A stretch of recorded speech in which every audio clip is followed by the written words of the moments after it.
नमस्कार दोस्तों। इतिहास लेखन में अनेक पहलुओं, उनके स्वरूप, व्याख्या और उनके कारणों को लेकर अक्सर इतिहासकारों में मतभेद और अलग अलग मत देखने को मिलते हैं, जिससे संबंधित अलग अलग तर्क भी प्रस्तुत किए जाते हैं। इसी तरह के प्रस्तुत अलग अलग विचारों को इतिहास में वाद विवाद कहा जाता है। भारतीय इतिहास में भी अनेक ऐसे घटनाक्रम और पहलू हैं जिनको लेकर इतिहासकारों में अक्सर वाद विवाद रहता है। वैसे वाद विवाद या बहस एक औपचारिक तर्क है जिसमें दो या दो से अधिक विद्वान या पक्ष अलग अलग दृष्टिकोण रखते हैं और संगठित तरीके से चर्चा भी करते हैं। सभी पक्ष अपने द्वारा प्रस्तुत विषय और पहलू पर शोध के बाद किसी निष्कर्ष पर पहुंचते हैं, परंतु जरूरी नहीं कि सभी पक्ष और विद्वान एक सामूहिक निष्कर्ष पर पहुंचे। इतिहास में साहित्यिक ग्रंथों, पुरातात्विक स्रोतों, विदेशी यात्रियों के वृत्तांतों की भाषा, उनकी शैली, उद्देश्य, प्रारूप, काल, व्याख्या और स्वरूप आदि को लेकर अक्सर विरोधाभास देखने को मिलता है। इसी का परिणाम है कि इतिहास में अक्सर वाद विवाद देखने को मिलते हैं। इसी परिप्रेक्ष्य में हम भारतीय इतिहास के प्राचीन काल, मध्यकाल और आधुनिक काल के विभिन्न पहलुओं का डिस्कशन करेंगे और अलग अलग विषयों पर अलग अलग विद्वानों द्वारा प्रस्तुत किए गए वाद विवाद और उनके पहलुओं का अध्ययन करेंगे। एंशिएंट इंडिया में राज्य नाम की संस्था का उदय कैसे हुआ, इसको लेकर अलग अलग सिद्धांत और मत प्रस्तुत किए जाते हैं। प्राचीन भारत में सामाजिक व्यवस्था और सुरक्षा को लेकर राज्य को आवश्यक समझा गया और ऐसी मान्यता थी कि अगर राज्य और व्यवस्था नहीं होगी तो समाज में अव्यवस्था यानी मत्स्य न्याय फैल जाएगा। इसी अव्यवस्था और मत्स्य न्याय से बचने के लिए प्राचीन भारतीय मानुष ने राज्य और राजा नाम की अवधारणा की स्थापना पर बल दिया, जिसको लेकर प्राचीन ग्रंथों में अलग अलग मत प्रस्तुत किए गए हैं जिनका हम उल्लेख करेंगे। हालांकि प्राचीन भारतीय ग्रंथों में इस बात की जानकारी बहुत कम मिलती है कि राज्य नाम की संस्था की उत्पत्ति कैसे हुई। कुछ ग्रंथों में जैसे ऐतरेय ब्राह्मण, महाभारत, बौद्ध ग्रंथ दिग्निकाय, जैन ग्रंथ आदि पुराण, कौटिल्य के अर्थशास्त्र और मनुस्मृति में इस बात की जानकारी जरूर मिलती है कि भारत में राज्य की उत्पत्ति ईश्वरीय प्रेरणा का परिणाम है, यानी ये ग्रंथ देवीय उत्पत्ति के सिद्धांत को प्रमुखतः स्थान देते हैं और इन ग्रंथों का मत है कि राज्य की स्थापना के पीछे मानवीय प्रयास नहीं है बल्कि ईश्वरीय प्रेरणा है। ईश्वर ने राजा के रूप में अपना प्रतिनिधि नियुक्त किया और वो राजा ईश्वर के प्रति ही उत्तरदायी है। ऐतरेय ब्राह्मण में देवताओं और असुरों के बीच संग्राम का उल्लेख है, जिसमें देवता इस निष्कर्ष पर पहुंचे कि उनका राजा ना होने के कारण उन्हें पराजय मिलती है। इसके बाद देवताओं ने अपने राजा का चुनाव किया और सोम देवता को देवताओं का राजा नियुक्त किया गया। हालांकि एक स्थान पर इंद्र देव का भी उल्लेख मिलता है। जैसे ही देवताओं ने राजा का चुनाव किया, उन्हें विजय प्राप्त हुई और असुरों को परास्त होना पड़ा। ऐसे ही महाभारत में उल्लेख मिलता है कि प्रारंभ में न राज्य था, न राजा, न दंड था, न दांडिक, चारों ओर अव्यवस्था थी। इस परिप्रेक्ष्य में महाभारत में ब्रह्मा जी का उल्लेख मिलता है, जिन्होंने एक आचार संहिता बनाई, एक विधान बनाया और मानस के पुत्र विरजस को राजा के रूप में नियुक्त किया। प्राचीन बौद्ध ग्रंथ दिग्निकाय में भी महाजनसंवत नाम के व्यक्ति को राजा नियुक्त करने का उल्लेख मिलता है। जैन ग्रंथ आदि पुराण में उल्लेख मिलता है कि तीर्थकर ऋषभदेव ने राजा और राज्य नाम की अवधारणा की सृष्टि की। इन ग्रंथों के अलावा कौटिल्य के अर्थशास्त्र और मनुस्मृति में भी यह जानकारी मिलती है कि राज्य की उत्पत्ति के पीछे ईश्वरीय प्रेरणा है, अर्थात ये ग्रंथ भी देवीय उत्पत्ति के सिद्धांत को प्रमुखतः प्रस्तुत करते हैं। कौटिल्य के अर्थशास्त्र और मनुस्मृति में मनु को राजा बनाने का उल्लेख मिलता है। प्राचीन ग्रंथों जैसे ऐतरेय ब्राह्मण और तैत्तिरीय ब्राह्मण में देवीय उत्पत्ति के सिद्धांत के अलावा शक्ति के सिद्धांत का भी उल्लेख मिलता है। इन्हीं प्राचीन ग्रंथों में सामाजिक समझौते का सिद्धांत भी देखने को मिलता है, जैसे महाभारत, बौद्ध ग्रंथ दिग्निकाय और कौटिल्य के अर्थशास्त्र में उल्लेख मिलता है कि प्रजा और जनता की आपसी सहमति से ही राज्य नाम की संस्था का उदय हुआ और राजा नाम की अवधारणा का उदय हुआ। इस बात की जानकारी महाभारत के शांति पर्व में विशेषतः मिलती है। इन प्राचीन ग्रंथों के अलावा आधुनिक इतिहासकार भी कुछ अलग मत प्रस्तुत करते हैं, जिनमें एएस अल्तेकर के ऐतिहासिक और विकासवादी सिद्धांत का जिक्र किया जा सकता है। एएस अल्तेकर ने state and government in ancient India में उल्लेख किया है कि आर्यों की पितृसत्तात्मक संयुक्त परिवार की अवधारणा के कारण ही राज्य नाम की संस्था का उदय हुआ, यानी कुटुंब और परिवार के मुखिया, जिन्हें प्रारंभिक रूप में विशेष अधिकार नहीं थे, परंतु धीरे धीरे उसने विशेष अधिकार प्राप्त कर लिए और उसने राजा का स्वरूप प्राप्त कर लिया, अर्थात निरंकुश राजतंत्र का उदय धीरे धीरे होता चला गया। इसके अलावा इतिहासकार आर.एस. शर्मा का मत है कि भारत में राज्य नाम की संस्था की उत्पत्ति निजी संपत्ति, परिवार, वर्ण व्यवस्था के कारण हुई और परिवार, निजी संपत्ति, वर्ण व्यवस्था की रक्षा और सुरक्षा के लिए ही राज्य नाम की संस्था का उदय हुआ। वैसे प्राचीन ग्रंथों और आधुनिक विद्वानों का राज्य की उत्पत्ति को लेकर अलग अलग मत है और प्रत्येक क्षेत्र की अपनी स्थानीय परिस्थितियों के कारण ही राज्य के नाम की संस्था का अलग अलग स्वरूप निर्धारित हुआ। इसीलिए सभी क्षेत्रों में प्राचीन काल में अलग अलग तरह की व्यवस्थाएं दिखती हैं। प्राचीन भारतीय इतिहास का महत्वपूर्ण घटनाक्रम सिंधु घाटी की सभ्यता है। सिंधु घाटी की सभ्यता या हड़प्पा सभ्यता समकालीन और प्रारंभिक सभ्यताओं में सबसे प्रमुख है। यह सभ्यता अपनी टाउन प्लानिंग, सड़क निर्माण, ड्रेनेज सिस्टम, साफ सफाई, आर्ट एंड क्राफ्ट और सेटलमेंट के लिए विश्व प्रसिद्ध है और हम भारतीयों के लिए ये गौरव की बात है। परंतु इतनी मैच्योर सिविलाइजेशन किसने बसाई, किसने डेवलप की, इस विषय को लेकर विद्वान इतिहासकार अलग अलग मत प्रस्तुत करते हैं, अर्थात इस विषय को लेकर इतिहासकारों में मतभेद है। इस डिस्कशन में हम बात करेंगे कि विद्वान और इतिहासकार हड़प्पा सभ्यता के डेवलपमेंट को लेकर क्या क्या मत प्रस्तुत करते हैं। कुछ विद्वानों का मानना है कि हड़प्पा सभ्यता की उत्पत्ति मेसोपोटामिया की सुमेरियन सभ्यता से हुई। इनमें प्रमुख हैं sir John Marshall, Gordon Childe, sir Mortimer Wheeler, Kramer, Mackay और डीडी कोसाम्बी। इनमें से अधिकतर कल्चरल डिफ्यूजन के सिद्धांत को अधिक महत्व देते हैं। वैसे हड़प्पा सभ्यता और सुमेरियन सभ्यता के बीच कुछ समानता जरूर देखने को मिलती है, जैसे दोनों सभ्यताएं अर्बन हैं, यानी शहरीकृत सभ्यताएं मानी जाती हैं। दोनों सभ्यताओं के लोगों को तांबे और कांसे का ज्ञान था। दोनों ही सभ्यता के वासियों को लिपि और चाक का भी ज्ञान था, परंतु इन समानताओं के बावजूद भी कुछ अंतर देखने को मिलते हैं। पहला अंतर यह है कि हड़प्पा सभ्यता की जो टाउन प्लानिंग है वो विश्व की मैच्योर टाउन प्लानिंग है। इसके अलावा हड़प्पा सभ्यता और सुमेरियन सभ्यता में जो बर्तन, मोहर या औजार बनाए जाते थे उनमें भी भिन्नता देखने को मिलती है।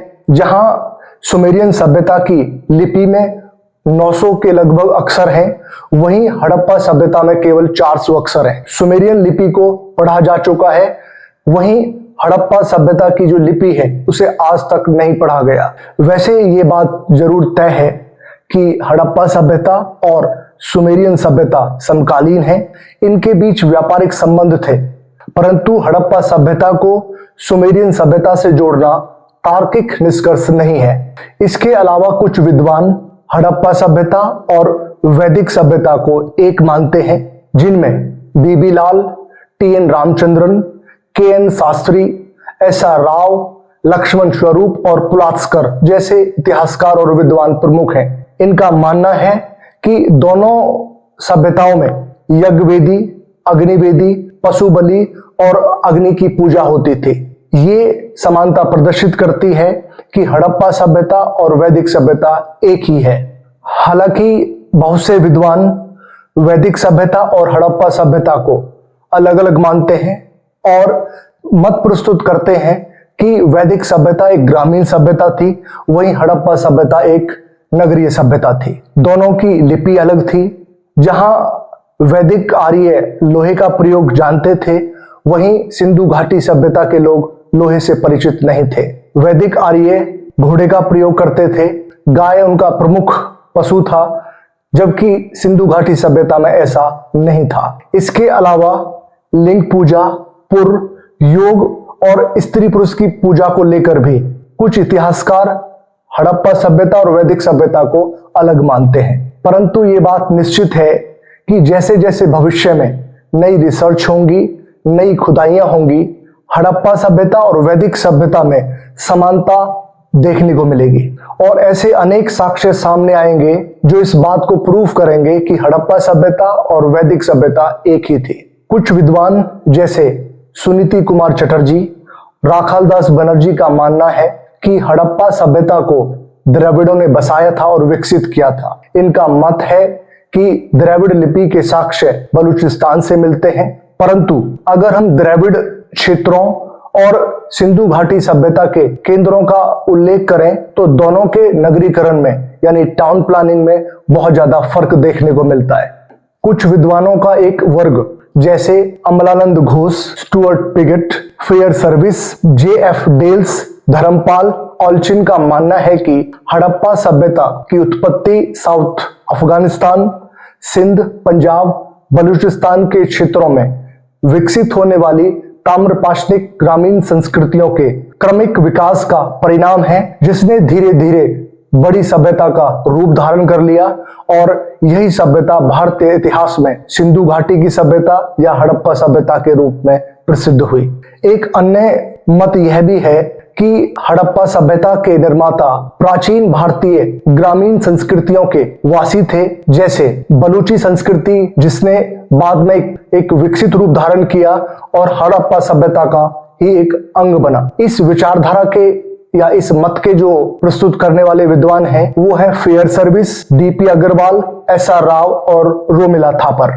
उपरोक्त मतों के अलावा एक आर्कियोलॉजिस्ट है मीडो। उनका मत है कि भारत की सबसे प्राचीन सभ्यता सिंधु घाटी की सभ्यता नहीं है, बल्कि सरस्वती नदी के तट पर विकसित हुई सभ्यता भारत की सबसे प्राचीन सभ्यता है। अभी हमने जिन अलग अलग विद्वानों के समूह और उनकी थ्योरीज और मत का जो उल्लेख किया, उसके आधार पर यह कहा जा सकता है कि कुछ समय से भारतीय विद्वान और इतिहासकार भारत के इतिहास लेखन के प्रति सचेत हैं और कुछ कार्य कर रहे हैं, परंतु पूर्व समय में हमने अपने इतिहास लेखन को विदेशियों के भरोसे छोड़ के देखा है, जिसके परिणाम नकारात्मक हुए और हमें गलत जानकारियां और गलत निष्कर्ष दिए गए। परंतु अंत में एक बात जरूर कही जा सकती है कि हड़प्पा सभ्यता की उत्पत्ति, उसके डेवलपमेंट को लेकर अलग अलग थ्योरीज और मान्यताएं जरूर हैं, परंतु भविष्य में जैसे जैसे नई खुदाइयां होंगी, नई रिसर्च होंगी और उनसे अलग अलग वस्तुएं जो प्राप्त होंगी, अलग अलग सामग्री जो प्राप्त होगी, उसके आधार पर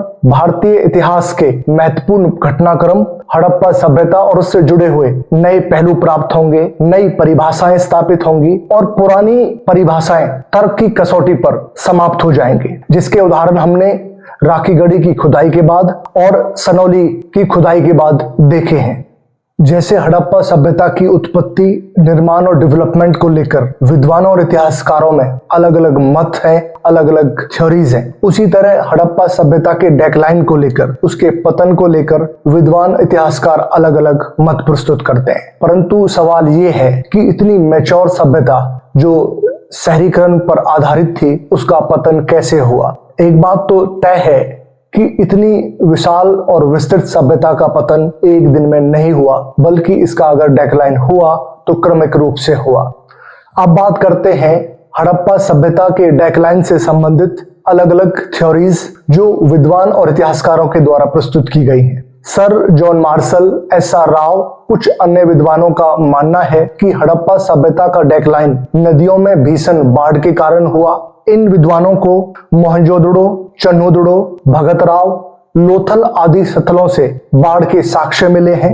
इस आधार पर यह कहा जा सकता है कि हड़प्पा सभ्यता के जो स्थल नदी घाटियों के तट पर बसे थे वे बाढ़ के कारण नष्ट हो गए होंगे और आबादी का पलायन कहीं और हो गया होगा। परंतु हड़प्पा सभ्यता के बहुत सारे स्थल जो नदियों के किनारे नहीं बसे उनका पतन कैसे हुआ, इसलिए हड़प्पा सभ्यता के पतन और वहां के लोगों के पलायन के कुछ अन्य कारण भी रहे होंगे। इसके अलावा कुछ अन्य विद्वानों ने बाहरी आक्रमण और आर्य आक्रमण का सिद्धांत दिया, जिनमें आरपी चंदा, गॉर्डन चाइल्ड, मार्टिमर व्हीलर और स्टुअर्ट पिगट प्रमुख हैं। मार्टिमर व्हीलर के अनुसार ऋग्वेद में इंद्र को पुरंदर कहा गया है, जिसका अर्थ है किलों को तोड़ने वाला। इन्होंने ऋग्वेद में उल्लेखित हरि यूपिया शब्द को हड़प्पा सभ्यता से जोड़ा है, जिसके आधार पर ही बाहरी आक्रमण की थ्योरी रची गई। कुछ विद्वान बाहरी आक्रमण और आर्य आक्रमण की थ्योरी का खंडन करते हैं, जिनमें प्रमुख हैं जॉर्ज डेल्स, पीवी काने, बीबी लाल और कैनेडी। इन विद्वानों ने सामूहिक नरकंकालों का विश्लेषण कर यह बताया है कि इनकी मृत्यु का कारण कोई और था, यानी ये बीमारियों से मरे, जैसे मलेरिया आदि। इसके अलावा एक तथ्य और जो प्रस्तुत किया जा सकता है कि अगर हम आर्यों को विदेशी ही ना माने तो हड़प्पा सभ्यता के पतन के लिए हम आर्यों को कैसे जिम्मेवार ठहरा सकते हैं। प्रसिद्ध विद्वान मीडो का मत है कि खुदाइयों में कहीं भी बाहरी आक्रमण और संघर्ष के साक्ष्य नहीं मिलते। कुछ अन्य विद्वान जैसे एच.टी. लैम्ब्रिक, माधवस्वरूप वत्स, जॉर्ज डेल्स का मानना है कि हड़प्पा सभ्यता का पतन नदियों के मार्ग परिवर्तन के कारण हुआ। ये विद्वान बताते हैं कि प्राकृतिक कारणों से सिंधु, रावी, घग्गर, हाकड़ा, सरस्वती नदियों ने मार्ग परिवर्तन कर लिया, जिसके परिणाम स्वरूप इतनी महान सभ्यता का पतन हो गया। नदियों के मार्ग परिवर्तन के कारण खेती, व्यापार, वाणिज्य प्रभावित हुआ और इससे उत्पन्न शुष्कीकरण के कारण सभ्यता के नगरों का पतन हो गया। इसी का परिणाम था कि एक बड़ी जनसंख्या का पलायन हुआ। आईआईटी खड़गपुर की रिसर्च के अनुसार भी ये दावा किया जाता है कि उस दौर में बड़े एरिया में सूखे की स्थिति के कारण सभ्यता का पतन और वहां के लोगों का पलायन हुआ। भारतीय वैज्ञानिक एम.आर. साहनी और रॉबर्ट राइक्स, जॉर्ज डेल्स जैसे विद्वानों का मत है कि हड़प्पा सभ्यता का पतन अर्थक्वेक के कारण हुआ।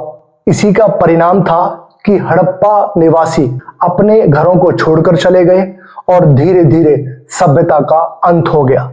एक अन्य विद्वान समूह जिनमें ऑरेल स्टीन और ए.एन. घोष प्रमुख हैं, इनका मानना है कि जलवायु परिवर्तन के कारण हड़प्पा सभ्यता के क्षेत्रों में अत्यधिक वर्षा होने लगी, जिसके कारण उत्पादन घट गया। अत्यधिक वर्षा के पीछे वनों की कटाई आदि प्रमुख कारण था। धीरे धीरे हड़प्पा सभ्यता के क्षेत्रों में पैदावार घटी और भुखमरी की स्थिति उत्पन्न हो गई, जिसके परिणाम स्वरूप हड़प्पा सभ्यता का पतन हो गया। अर्थात इन विद्वानों का मत है कि प्राकृतिक संसाधनों के अत्यधिक दोहन के कारण इकोलॉजिकल बैलेंस बिगड़ गया, जिसके कारण सभ्यता का अंत और पतन हो गया। विद्वान बी के थापर भी इस तरह का ही मत प्रस्तुत करते हैं। उपरोक्त विद्वानों और मतों के अलावा कुछ अन्य मत हैं जिनका वर्णन करना जरूरी है, जो हड़प्पा सभ्यता के अलग कारणों का उल्लेख करते हैं। विद्वान के.यू.आर. कैनेडी का मानना है कि प्राकृतिक आपदाओं, आकस्मिक बीमारियों के कारण हड़प्पा सभ्यता का पतन हुआ। इनका मानना है कि हड़प्पा सभ्यता में मलेरिया जैसी बीमारी, कुछ अन्य बीमारियां लार्ज स्केल पर फैल गईं, जिसके परिणाम स्वरूप सभ्यता का अंत हो गया। एक अन्य रूसी विद्वान दिमित्रियेव का मत है कि हड़प्पा सभ्यता के पतन के पीछे भौतिक और रासायनिक विस्फोट सबसे प्रमुख कारण है। भौतिक और रासायनिक विस्फोट के कारण अत्यधिक हीट उत्पन्न हुई। वो हीट 15,000 डिग्री सेल्सियस तक पहुंच गई और इसी के कारण हड़प्पा सभ्यता का सब कुछ नष्ट हो गया, अर्थात सभ्यता का पतन हो गया। भारतीय इतिहासकार श्रीन रत्नागर का मानना है कि हड़प्पा सभ्यता के पतन के पीछे लाजवर्थ के व्यापार में कमी प्रमुख कारण था। इसके अलावा W.F. अल्ब्राइट नामक विद्वान का मत है कि विदेशी व्यापार में गतिरोध के कारण हड़प्पा सभ्यता का पतन हुआ, आर्थिक स्थिति खराब हुई और एक शहरी सभ्यता ग्रामीण सभ्यता बनने की ओर अग्रसर हुई। भारत के इतिहास के ऊपर विस्तृत रूप से काम करने वाले ए.एल. बासम का मानना है कि हड़प्पा सभ्यता के लोगों की रूढ़िवादिता के कारण सभ्यता का पतन हुआ। उपरोक्त थ्योरीज के अलावा सर जॉन मार्शल एक अन्य मत प्रस्तुत करते हैं। उनका मानना है कि हड़प्पा सभ्यता के एडमिनिस्ट्रेटिव इश्यूज के कारण, उनमें डिस्टरबेंस के कारण हड़प्पा सभ्यता का पतन हुआ। एक अन्य भारतीय इतिहासकार बीबी लाल हड़प्पा सभ्यता के पतन के लिए जलवायु परिवर्तन, प्रदूषण और व्यापार में कमी को प्रमुख कारण मानते हैं और कहते हैं इन्हीं के परिणाम स्वरूप हड़प्पा सभ्यता का पतन हुआ। उपरोक्त थ्योरीज और विद्वानों के अलग अलग मत के डिस्कशन के बाद ये कहा जा सकता है कि इतनी मैच्योर, इतनी महान सभ्यता का पतन किसी एक कारण से नहीं हुआ और एक दिन में नहीं हुआ, बल्कि क्रमिक रूप से धीरे धीरे इस सभ्यता का पतन हुआ। और जैसे जैसे भविष्य में नई आर्कोलॉजिकल खोजें होंगी, नई खुदाइयां होंगी, हड़प्पा सभ्यता के डेक्लाइन और उसके पतन से संबंधित अलग मत निकल कर आएंगे।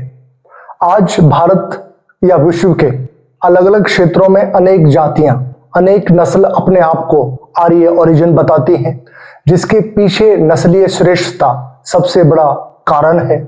ऐसा मत प्रस्तुत किया जाता है भारत में वैदिक सभ्यता के निर्माता आर्य ही थे।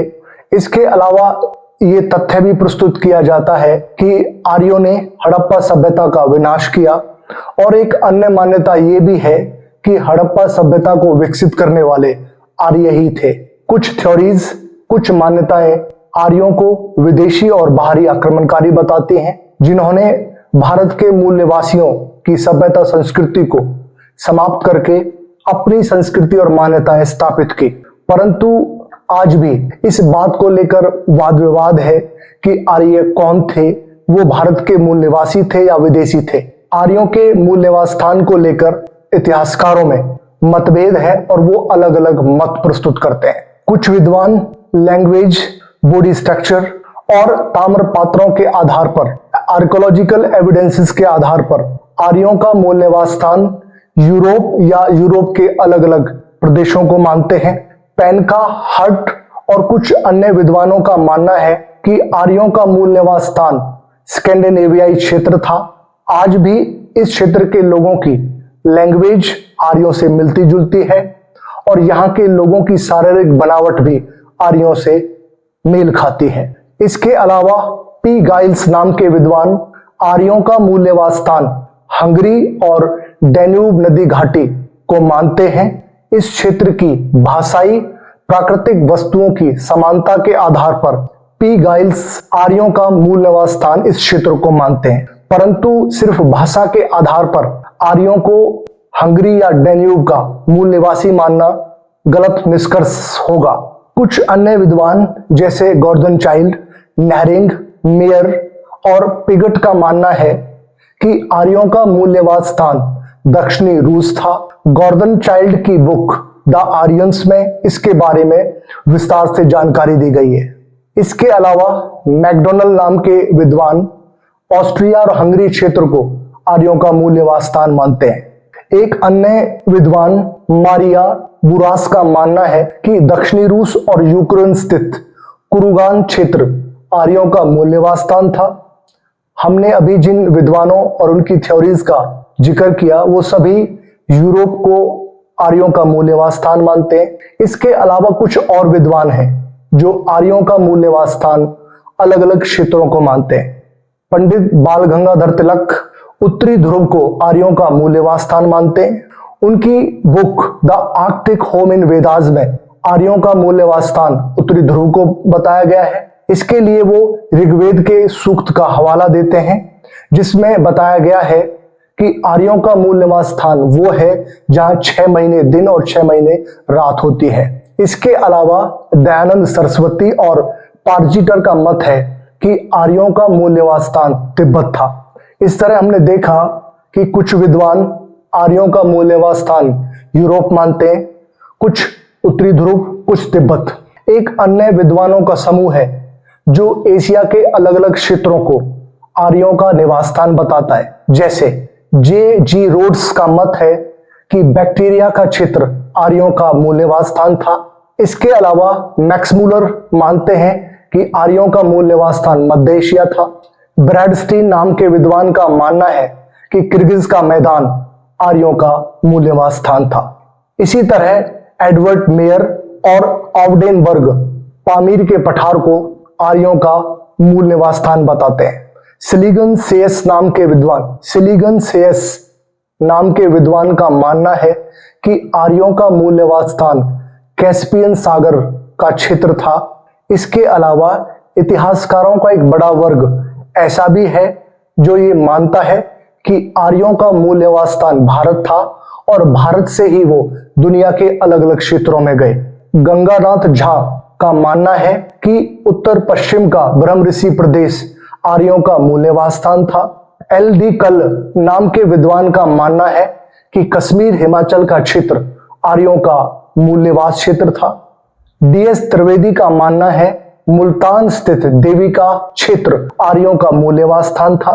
इसी तरह संपूर्णानंद और A.C. दास नामक विद्वानों का मानना है कि सप्त सैंधव क्षेत्र आर्यों का मूल निवास स्थान था। वहीं एक अन्य भारतीय इतिहासकार राजबली पांडे का मानना है कि आर्यों का मूल क्षेत्र मध्य क्षेत्र था। इसके अलावा भगवान दास गिडवानी और भगवान सिंह नाम के विद्वान भी भारत को ही आर्यों का मूल निवास मानते हैं। उपरोक्त डिस्कशन में हमने देखा कि विद्वान यूरोप, एशिया, भारत, उत्तरी ध्रुव, तिब्बत या अन्य क्षेत्रों को आर्यों का मूल निवास स्थान मानते हैं और अपने मत को प्रस्तुत करने के लिए अलग अलग मत और एविडेंस पेश करते हैं।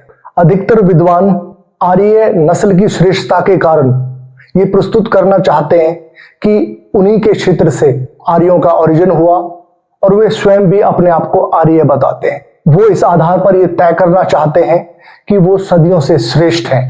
परंतु आज भी आर्य कौन थे, कहाँ पैदा हुए, ये एक भाषा है, नस्ल है, भूभाग है या क्षेत्र है, इसको लेकर विवाद बना हुआ है। प्राचीन भारतीय ग्रंथों रामायण और महाभारत का भारतीयों के लिए विशेष महत्व है। ये दोनों भारत के प्रसिद्ध महाकाव्य हैं जिनमें धार्मिक पौराणिक तथ्यों के अलावा कुछ व्यवहारिक पहलुओं की भी चर्चा की गई है। महाभारत जो एक विश्व प्रसिद्ध ग्रंथ है जिसमें कुल 18 पर्व हैं और सबसे प्रमुख भीष्म पर्व जिसका प्रमुख अंग गीता है। महाभारत ग्रंथ की लोकप्रियता पूरे भारत में है, परंतु इस ग्रंथ से संबंधित कुछ भ्रम और विवाद हैं जिनका वर्णन इस प्रकार है। डालमन नाम के विद्वान का मत है कि महाभारत युद्ध कथा नहीं बल्कि 6th सेंचुरी BC की एक धार्मिक किताब है। एक अन्य विद्वान रॉबर्ट सेफर का मत है कि महाभारत का युद्ध आर्यों के शोषण के खिलाफ यहाँ के आदिवासियों का युद्ध है। फादर हेरास नाम के विद्वान का मानना है कि यह युद्ध कौरव और पांडवों के बीच हुआ और ये सैंधव सभ्यता के पूर्व की घटना है। इसके अलावा कुछ विद्वान महाभारत को मध्यकाल की रचना मानते हैं जिनमें हॉल्ट्जमैन का नाम प्रमुख है। एक अन्य विद्वान मिस्टर कीथ का मानना है कि ऋग्वैदिक उत्तरवैदिक ग्रंथों में महाभारत के युद्ध और उनके पात्रों का कोई जिक्र नहीं मिलता। ये मानते हैं कि इस तथ्य से ये सिद्ध होता है कि यह ग्रंथ बहुत बाद की रचना है। लासेन और बेवर नाम के बुद्धिजीवियों का मत है महाभारत ग्रंथ का पांडवों से कोई लेना देना नहीं है। महाभारत का युद्ध कौरव और पांचालों के बीच हुआ एक युद्ध है। इसी युद्ध का जिक्र महाभारत ग्रंथ में किया गया है।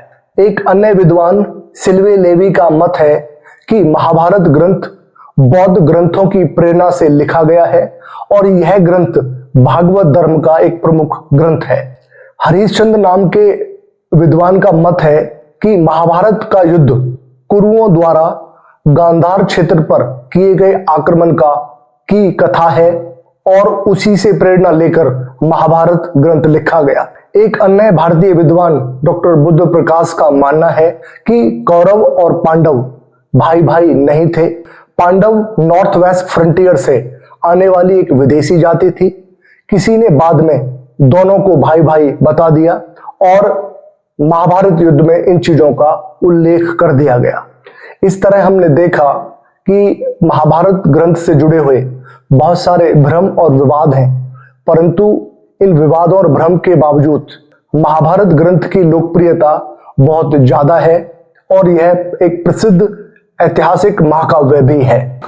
भारत में 16 महाजनपद काल से जिस राजनीतिक परंपरा की शुरुआत हुई उसकी परिणति मौर्य काल में देखने को मिलती है।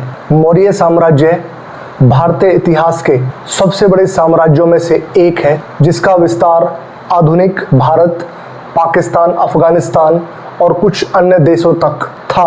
भारतीय इतिहास में मौर्य शासक चंद्रगुप्त मौर्य, बिंदुसार और अशोक का विशेष महत्व है, परंतु इतिहासकारों में मौर्य शासकों के वंश, कुल, वर्ण, जाति को लेकर मतभेद है, क्योंकि इससे संबंधित जानकारी प्राचीन भारतीय ग्रंथों में मिलती तो जरूर है, परंतु उनमें अलग अलग वक्तव्य दिए गए हैं। अगर हम भारत के ब्राह्मण ग्रंथों का उल्लेख करें तो ब्राह्मणीय ग्रंथों में चंद्रगुप्त मौर्य को शूद्र और निम्न कुल का बताया गया है। विष्णु पुराण के अनुसार शिशुनाग वंशी शासक महानंदी के बाद शूद्र योनि के राजा पृथ्वी पर शासन करेंगे।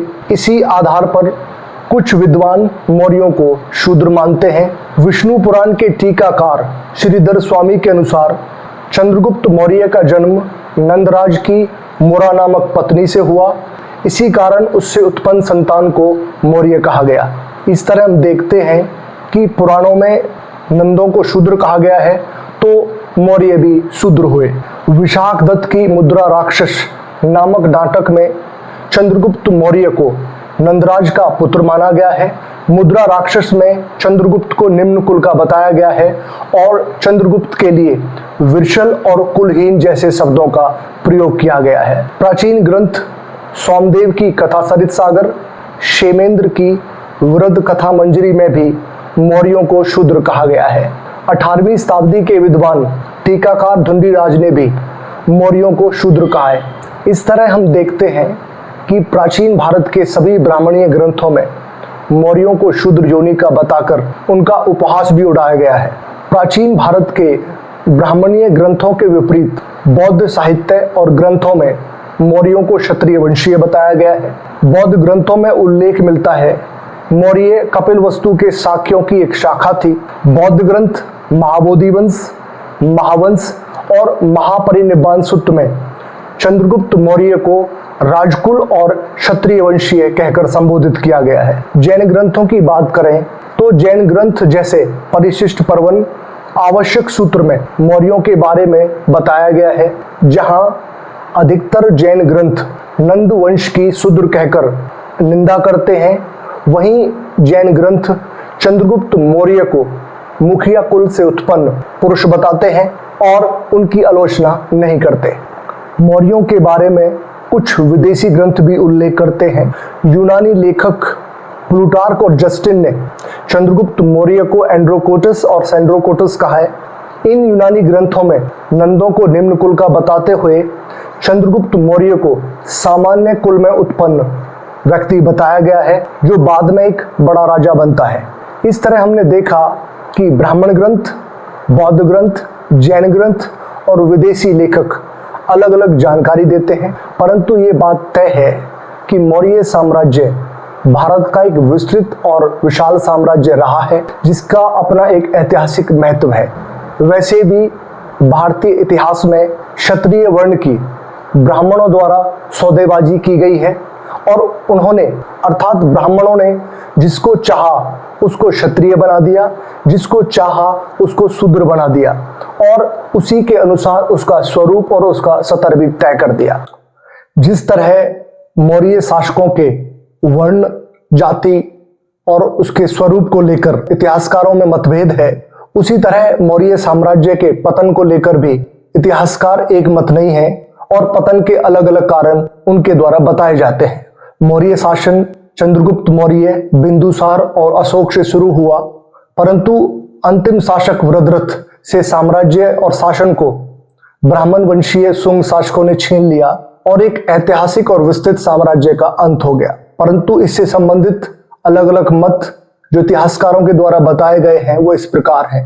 प्रसिद्ध इतिहासकार D.N. झा का मत है कि चंद्रगुप्त मौर्य, बिंदुसार और अशोक योग्य शासक थे, परंतु इनके बाद अयोग्य उत्तराधिकारी पैदा हुए जो इतने बड़े विशाल साम्राज्य को नहीं संभाल पाए और अनेक समस्याएं उनके सामने खड़ी हो गई। D.D. कौशाम्बी नाम के इतिहासकार का मत है कि मौर्य साम्राज्य आर्थिक संकट और वित्तीय संकट से जूझ रहा था और वही मौर्य साम्राज्य के पतन का कारण भी बना। इनका मानना है कि आर्थिक संकट इतना प्रबल था कि गणिकाओं पर, वेश्याओं पर भी टैक्स लगाना पड़ा। प्राचीन भारतीय इतिहास की प्रमुख लेखक रोमिला थापर का मत है कि मौर्य प्रशासन अत्यधिक केंद्रीकृत हो गया, अर्थात इनका मानना है कि प्रशासन का अत्यधिक केंद्रीकरण भी मौर्यों के पतन का कारण बना।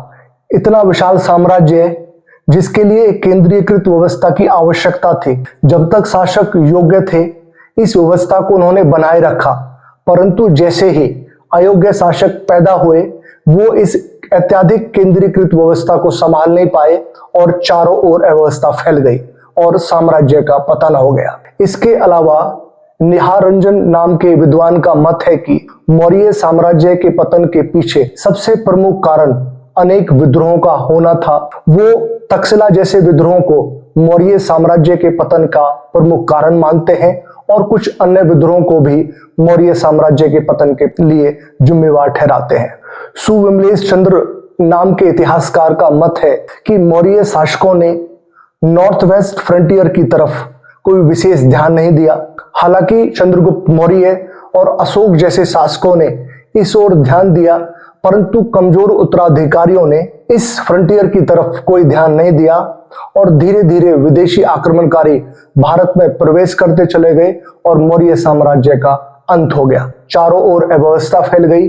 एक परंपरागत सिद्धांत भी है जिसके प्रणेता पंडित हरप्रसाद शास्त्री हैं, जो अशोक की अहिंसावादी नीति और ब्राह्मण विरोधी नीति को मौर्य साम्राज्य के पतन के लिए सबसे प्रमुख मानते हैं। हालांकि इसके पीछे पूर्वाग्रह की बू आती है।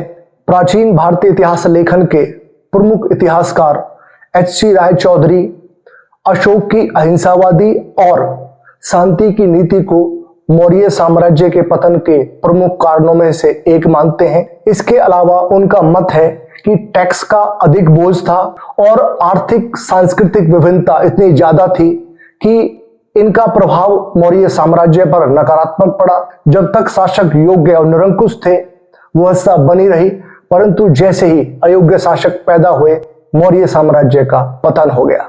एक अन्य प्रसिद्ध इतिहासकार राधा कुमुद मुखर्जी का मत है कि यदि अशोक, चंद्रगुप्त मौर्य और बिंदुसार की रक्त लोह की नीति को अपनाए रखता तो मौर्य साम्राज्य का पतन कभी नहीं होता। इस तरह हमने देखा कि मौर्य साम्राज्य के डेक्लाइन को लेकर अलग अलग थ्योरीज और अलग अलग मत हैं, जिनके पीछे इतिहासकार अलग अलग तर्क प्रस्तुत करते हैं, परंतु किसी भी साम्राज्य के पतन के पीछे इतिहास का एक चक्र सबसे प्रमुख कारण होता है। विश्व इतिहास और भारतीय इतिहास में अनेक उदाहरण हैं जब बड़े बड़े साम्राज्यों का पतन हुआ। इसी तरह मौर्य साम्राज्य भी इसका एक उदाहरण है। जिस तरह प्राचीन भारतीय इतिहास के मौर्य शासन, उनके वर्ण और उनके पतन को लेकर इतिहासकारों में मतभेद है, उसी तरह प्राचीन भारतीय इतिहास के एक प्रमुख वंश गुप्त वंश को लेकर भी इतिहासकारों में मतभेद है। गुप्त शासक श्री गुप्त, घटोत्कच, चंद्रगुप्त, समुद्रगुप्त और चंद्रगुप्त विक्रमादित्य का भारतीय इतिहास में विशेष महत्व है। इसके अलावा कुछ अन्य शासक भी हुए जिनका अपना एक विशेष महत्व भारतीय इतिहास में है। गुप्त काल साहित्यिक, सांस्कृतिक और प्रशासनिक दृष्टिकोण से भारतीय इतिहास में विशेष महत्व रखता है, परंतु गुप्त शासकों की वर्ण और जाति क्या थी, इसको लेकर तत्कालीन साहित्यिक ग्रंथों में, पुरातात्विक स्रोतों में और विदेशी यात्रियों के वर्णनों में, उल्लेखों में कोई जानकारी नहीं मिलती। गुप्त शासकों के सिक्कों और अभिलेखों में भी इस बात का जिक्र नहीं है कि गुप्त शासक किस वर्ण और जाति से संबंध रखते थे।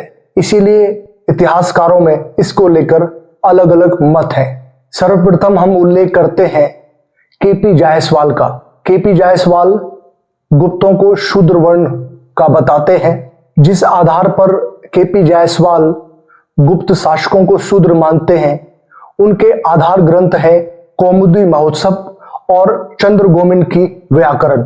इन ग्रंथों में गुप्तों को जाट या जट कहा गया है, जिसके आधार पर ही गुप्तों को शूद्र कहा गया है। इसी तरह के विचार प्रभावती के पूना ताम्रपत्र और मत्स्य पुराण में भी मिलते हैं, जिनमें गुप्तों को शूद्र होने के संकेत मिलते हैं। इस मत से अलग कुछ इतिहासकार गुप्तों को वैश्य मानते हैं। इनमें प्रमुख हैं A.S. Altekar, Romila Thapar, R.S. Sharma, S.K. अयंकर और P.L. गुप्ता।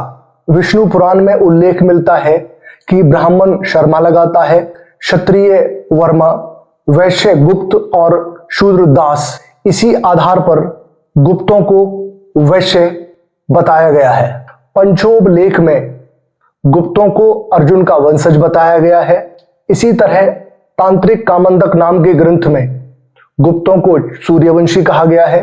सिरपुर लेख में इन्हें चंद्रवंशी कहा गया है। इन तथ्यों के आधार पर R.C. मजूमदार, S. चट्टोपाध्याय और गौरीशंकर ओझा गुप्तों को क्षत्रिय मानते हैं। इसके विपरीत H.C. रायचौधरी और दशरथ शर्मा का मत है कि गुप्त शासक ब्राह्मण वंशीय थे। इस तरह हमने देखा कि कुछ इतिहासकार इन्हें शूद्र कहते हैं, कुछ वैश्य, कुछ क्षत्रिय और कुछ ब्राह्मण कहते हैं। अर्थात कोई भी पहलू फाइनल नहीं है। भारतीय इतिहास का एक अन्य विवादित विषय जिसको लेकर इतिहासकारों में मतभेद है, वो है राजपूतों की उत्पत्ति को लेकर। आधुनिक समय में एक बहुत बड़ी आबादी अपने आप को राजपूत कहती है और अपने आप को प्राचीन वर्ण व्यवस्था के ब्राह्मण, क्षत्रिय, वैश्य और शूद्र की परंपरा से जोड़ते हुए स्वयं को दूसरे पायदान पर रखती है।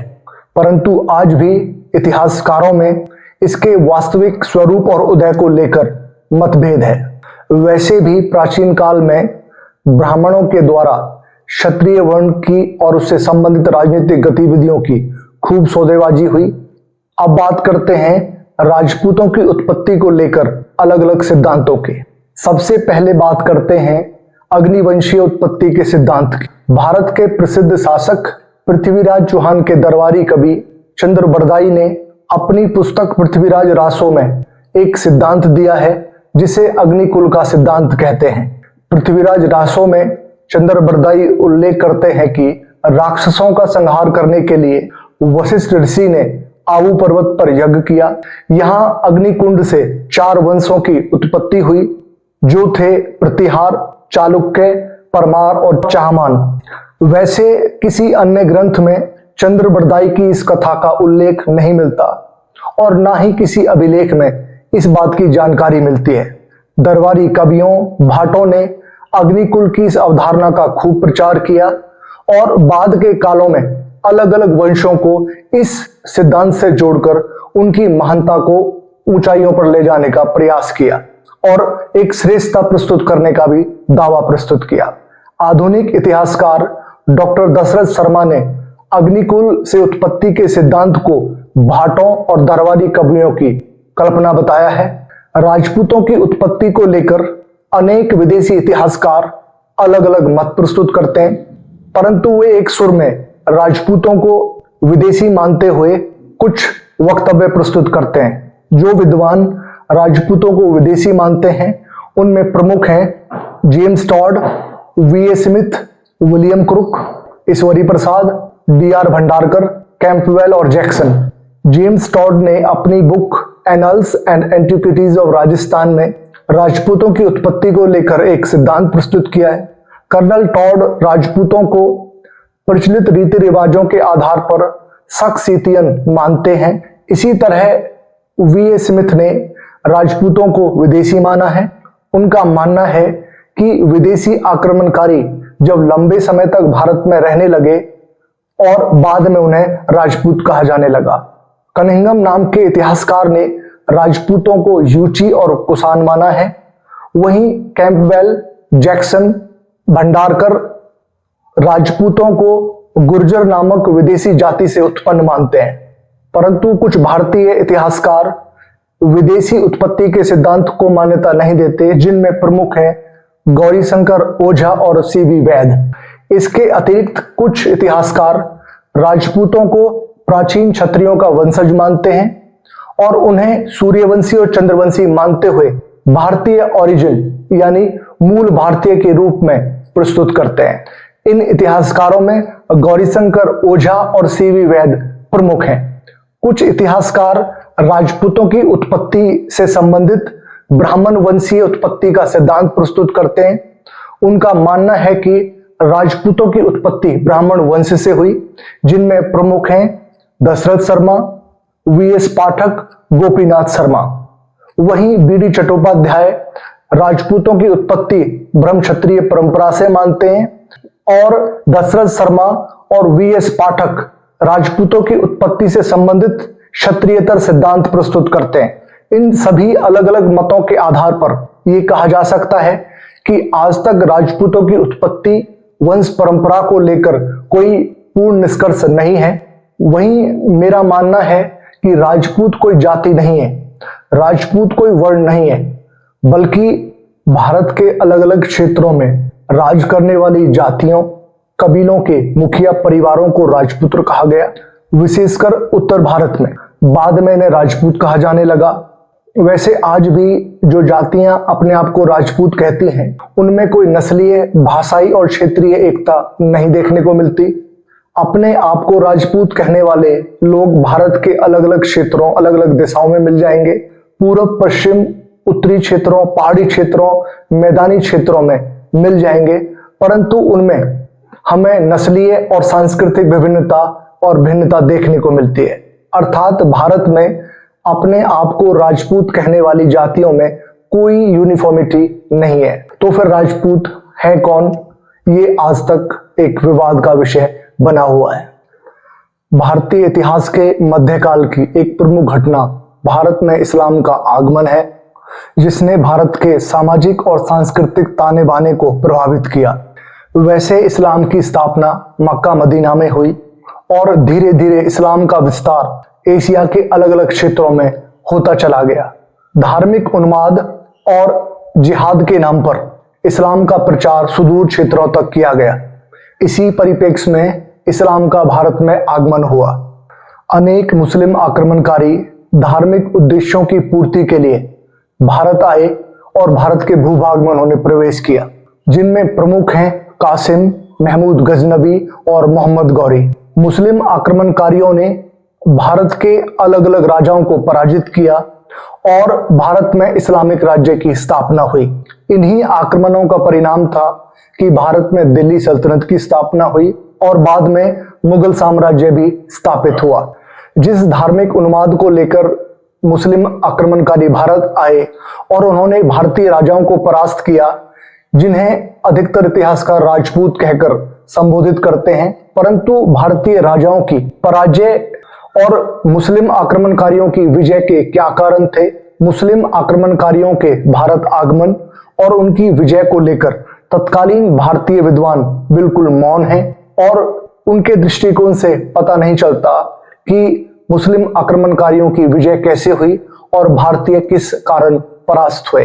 इसके विपरीत तत्कालीन इस्लामिक विद्वान मुस्लिम आक्रमणकारियों की विजय के कुछ कारण बताते हैं, जिनमें प्रमुख हैं हसन निजामी, मिनहाजुस सिराज, फक़े मुदब्बिर। ये सभी तत्कालीन मुस्लिम विद्वान इस्लामिक आक्रमणकारियों की भारत में विजय को लेकर एक अलग तरह का मत प्रस्तुत करते हैं और दावा करते हैं भारत में मुस्लिम आक्रमणकारियों की विजय के पीछे अल्लाह का आशीर्वाद अर्थात देवीय कृपा थी।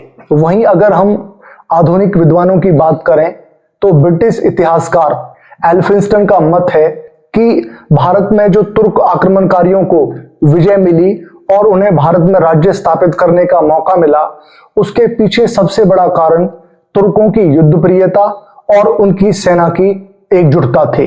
इसी तरह लैंडपूल और वी स्मिथ नाम के इतिहासकारों का मत है कि इस्लामिक आक्रमणकारियों की भारत में जो विजय हुई उसके पीछे सबसे प्रमुख कारण ये था कि तुर्क ठंडे प्रदेश से आने वाले मांसाहारी थे जो अधिक शक्तिशाली थे, और यही कारण था कि भारतीय शासकों के विरुद्ध उन्हें सफलता मिली। परंतु कुछ इतिहासकार इस मत की आलोचना करते हैं जिसके पीछे एक सार्थक जवाब भी है, क्योंकि मांसाहार का चलन भारत में भी था और जिन्हें राजपूत कहा जाता है वो उनमें भी मांसाहार का चलन आम था। तो क्या इस आधार पर हम इस तर्क को सही माने?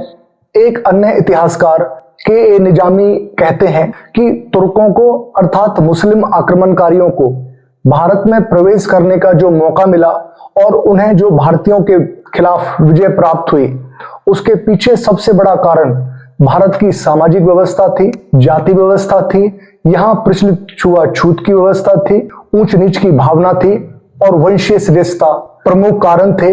इन सामाजिक कुरीतियों ने विदेशियों को भारत में प्रवेश करने का मौका दिया और इन विदेशियों के खिलाफ भारतीय एकजुट ही नहीं हो पाए। इसके विपरीत आधुनिक इतिहासकार जदुनाथ सरकार का मत है कि मुस्लिम आक्रमणकारी जिनमें अरब, पठान, तुर्क और अन्य नस्लों के लोग थे, उनकी सबसे प्रमुख विशेषता सामाजिक समानता, अल्लाह पर उनका भरोसा और नशे से उनका दूर रहना उनकी विजय के प्रमुख कारण थे और ये गुण भारतीयों में नहीं थे। एक अन्य हिस्टोरियन साइमन डिग्वी का कहना है कि इस्लामिक सेना भारतीय सेना की अपेक्षा ज्यादा गतिशील थी। उनके पास अच्छी क्वालिटी के अश्वारोही सैनिक थे, तीरंदाज थे, जो उनकी विजय के प्रमुख कारण थे, जबकि भारतीय राज्यों की सेना ज्यादा गतिशील नहीं थी। वो परंपरागत तरीके से लड़ते थे। अन्य इतिहासकार परमात्मा शरण और मोहम्मद हबीब का मानना है कि तत्कालीन भारतीय समाज की जो परिस्थितियां थी वो विदेशी आक्रमणकारियों के अनुकूल थी। भारतीय समाज का एक बहुत बड़ा वर्ग इन विदेशी इस्लामिक आक्रमणकारियों के प्रति उदासीन बना रहा और उन्होंने अपने भारतीय शासकों का कोई साथ नहीं दिया, अर्थात वो पूरी तरह उदासीन बने रहे और समाज के इसी तबके की उदासीनता का फायदा मुस्लिम आक्रमणकारियों ने उठाया। एक अन्य भारतीय इतिहासकार सतीश चंद्र का मत है कि तुर्कों की सेना भारतीय शासकों की अपेक्षा ज्यादा गतिशील थी। उनकी संगठन क्षमता, उनकी नेतृत्व क्षमता और उनकी रणनीति भारतीय राजे महाराजाओं से ज्यादा बेहतर थी। यही कारण था कि तुर्क आक्रमणकारियों को भारत में राज्य स्थापित करने का मौका मिला। भारत में मुस्लिम आक्रमणकारियों विशेषकर तुर्कों की विजय को लेकर अलग अलग कारण बताए जाते हैं, अलग अलग विद्वान अलग अलग मत रखते हैं, परंतु यह तय है कि भारतीय समाज का ताना बाना एकीकृत नहीं था। भारतीय समाज का एक बहुत बड़ा वर्ग इन विदेशी आक्रमणकारियों के प्रति उदासीन बना रहा, जिसके पीछे वर्ण व्यवस्था और जाति व्यवस्था सबसे प्रमुख कारण था। इसी जाति व्यवस्था और वर्ण व्यवस्था के कारण भारतीय समाज एकीकृत नहीं हो पाया और विदेशी आक्रमणकारियों अर्थात इन मुस्लिम आक्रमणकारियों ने भारत में प्रवेश किया और लंबे समय तक भारत पर राज भी किया। मुगल काल में ईस्ट इंडिया कंपनी एक व्यापारिक कंपनी के रूप में भारत में आई और धीरे धीरे व्यापारिक कंपनी से एक राजनीतिक शक्ति के रूप में स्थापित हो गई। जैसे जैसे मुगल साम्राज्य कमजोर होता चला गया, ईस्ट इंडिया कंपनी अपने आप को मजबूत करती चली गई। प्रारंभ में उसका स्वरूप व्यापारिक था, धीरे धीरे वो राजनीतिक शक्ति के रूप में स्थापित होती चली गई। विशेषकर प्लासी की और बक्सर की लड़ाई के बाद उसका स्वरूप बदलता चला गया। ईस्ट इंडिया कंपनी ने भारत के अलग अलग क्षेत्रों पर कब्जा जमाना शुरू कर दिया और भारतीय राज्यों की स्वतंत्रता समाप्त होती चली गई। ईस्ट इंडिया कंपनी एक व्यापारिक कंपनी थी, परंतु उसका दिशा निर्देश और उसके नियम कानून ब्रिटेन से तय होते थे। जैसे ही ईस्ट इंडिया कंपनी एक राजनीतिक शक्ति के रूप में स्थापित हुई, उसका विरोध भी होने लगा। भारत के अलग अलग राज्यों ने उसका विरोध करना शुरू कर दिया। भारतीय राजे महाराजाओं का सबसे बड़ा विरोध 1857 की घटना थी, जिसे भारतीय इतिहास में 1857 की क्रांति के रूप में भी जाना जाता है। अगर हम ईस्ट इंडिया कंपनी के कारणों की बात करें तो उसके पीछे राजनीतिक, प्रशासनिक, आर्थिक, सामाजिक और सैनिक कारण थे। 1857 की क्रांति के केंद्र उत्तर भारत के अलग अलग क्षेत्रों में थे, जैसे मेरठ, दिल्ली, बरेली, झांसी, फैजाबाद, लखनऊ, कानपुर और कुछ अन्य क्षेत्र। ऐसा नहीं है कि 1857 की क्रांति के समय सभी राजे महाराजे अंग्रेजों के खिलाफ लड़ रहे थे। कुछ राजे महाराजे, कुछ राज्य अंग्रेजों के साथ भी खड़े थे, जैसे ग्वालियर और हैदराबाद। इसके अलावा क्रांति का जो व्यापक प्रभाव था वो उत्तर भारत में ही रहा। दक्षिण भारत और पश्चिम भारत में 1857 की क्रांति का कोई खास संकेत देखने को नहीं मिलता। 1857 की क्रांति के बाद ईस्ट इंडिया कंपनी का राजनीतिक वर्चस्व समाप्त हो गया। ब्रिटेन की संसद और ब्रिटेन की महारानी का वर्चस्व स्थापित किया गया। भारत में वायसराय की नियुक्ति की गई, जो ब्रिटेन की साम्राज्ञी का भारत में प्रतिनिधि था। 1858 से जो व्यवस्था शुरू हुई वो 1947 तक लगातार बनी रही। परंतु प्रश्न ये है कि भारत में 1857 की जो क्रांति हुई, जिसका भारत के इतिहास में बहुत महत्वपूर्ण स्थान है, उसका स्वरूप क्या था? इसको लेकर इतिहासकारों में मतभेद है और वो अलग अलग मत प्रस्तुत करते हैं, जिनका वर्णन इस प्रकार है। अधिकतर अंग्रेज इतिहासकार 1857 की क्रांति को एक सैनिक विद्रोह के रूप में याद करते हैं। अगर हम बात करें सर जॉन लॉरेंस और सिले की, वो 1857 की क्रांति और घटना को एक सैनिक विद्रोह कहते हैं। जॉन सिले का मत है कि 1857 का विद्रोह देशभक्ति रहित स्वार्थी सैनिकों का विद्रोह था, जिसे सर्वसाधारण का कोई समर्थन प्राप्त नहीं था। एक अन्य यूरोपीय इतिहासकार L.E.R. रीज का मत है कि 1857 की क्रांति धर्मावलंबियों और कट्टरपंथियों का ईसाइयों के विरुद्ध एक युद्ध था। अर्थात वो 1857 की क्रांति को धार्मिक नजरिए से देखते हैं। उनका मानना है कि इस तरह का विरोध ईसाई धर्म के मानने वालों के खिलाफ था, अर्थात ईस्ट इंडिया कंपनी के खिलाफ था। एक अन्य यूरोपीय विद्वान T.R. होम्स का मत है कि 1857 की घटना बर्बरता और सभ्यता के बीच की लड़ाई थी, अर्थात भारतीयों को वो बर्बर कहते हैं और इंग्लैंड वासियों को सभ्य बताते हैं। इसके अलावा जेम्स आउटरम, W. टेलर नाम के विद्वानों का मत है कि 1857 की क्रांति अंग्रेजों के खिलाफ हिंदू मुस्लिम षड्यंत्र था और ये उसी का परिणाम था। इन विद्वानों के अतिरिक्त उस समय के इंग्लैंड के प्रसिद्ध नेता बेंजामिन डिज़रायली 1857 की क्रांति और घटना को राष्ट्रीय विद्रोह कहकर संबोधित करते हैं। अगर हम बात करें भारतीय विद्वानों, इतिहासकारों और बुद्धिजीवियों की, तो B.D. सावरकर का मानना था कि 1857 की क्रांति भारत का सुनियोजित प्रथम स्वतंत्रता संग्राम था। हालांकि कुछ विद्वान इस मत की भी आलोचना करते हैं। इसी तरह अशोक मेहता नाम के इतिहासकार का मानना है 1857 की क्रांति का स्वरूप राष्ट्रीय था। अगर हम तत्कालीन भारतीयों की बात करें तो उनकी नजर में भी 1857 की क्रांति और घटना एक सैनिक विद्रोह था, जिनमें प्रमुख हैं मुंशी जीवनलाल, दुर्गादास बंदोपाध्याय और सर सैयद अहमद खान। उपरोक्त मतों के अलावा कुछ अन्य इतिहासकार हैं जो अलग तरह का मत प्रस्तुत करते हैं। अगर हम बात करें R.C. मजूमदार की, तो R.C. मजूमदार 1857 की क्रांति और उसकी घटना को सामूहिक राष्ट्रीय प्रयास नहीं मानते। वो 1857 की क्रांति को प्रथम स्वतंत्रता संग्राम भी नहीं मानते। उनका मानना था कि 1857 की क्रांति और विद्रोह का स्वरूप भिन्न भिन्न क्षेत्रों में भिन्न भिन्न था। एक विशेष वक्तव्य जो R.C. मजूमदार प्रस्तुत करते हैं, 1857 का राष्ट्रीय स्वतंत्रता संग्राम न तो प्रथम था, न ही राष्ट्रीय था और न ही स्वतंत्रता संग्राम था। इसी तरह एक अन्य इतिहासकार S.N. सेन का मत है कि 19वीं शताब्दी में भारत की कल्पना एक भौगोलिक कथन ही था। उनका मानना है कि 1857 में बंगालियों, पंजाबियों, मद्रासियों, महाराष्ट्र वासियों के ने यह अनुमान नहीं किया था कि वो एक ही राष्ट्र के स्वरूप हैं या रूप हैं। एक अन्य बुद्धिजीवी मौलाना आजाद का मानना था कि 1857 का विद्रोह का स्वरूप जातीय और राष्ट्रीय था, परंतु यह धार्मिक नहीं था। अर्थात उनका मानना है कि इस संग्राम में, इस विद्रोह में हिंदू और मुसलमान एकजुट होकर लड़ रहे थे। स्वतंत्र भारत के प्रथम प्रधानमंत्री विद्वान इतिहासकार पंडित जवाहरलाल नेहरू का मानना है कि 1857 की क्रांति, 1857 का विद्रोह वास्तव में सामंतवादी लोगों का विद्रोह था, जिसमें विदेशियों के खिलाफ एक विरोधी भावना थी। उनका मानना था कि इन सामंती लोगों में कोई सामंजस्य नहीं था और न ही उनका कोई सामूहिक उद्देश्य था और न ही इसे साधारण जनता का समर्थन प्राप्त था।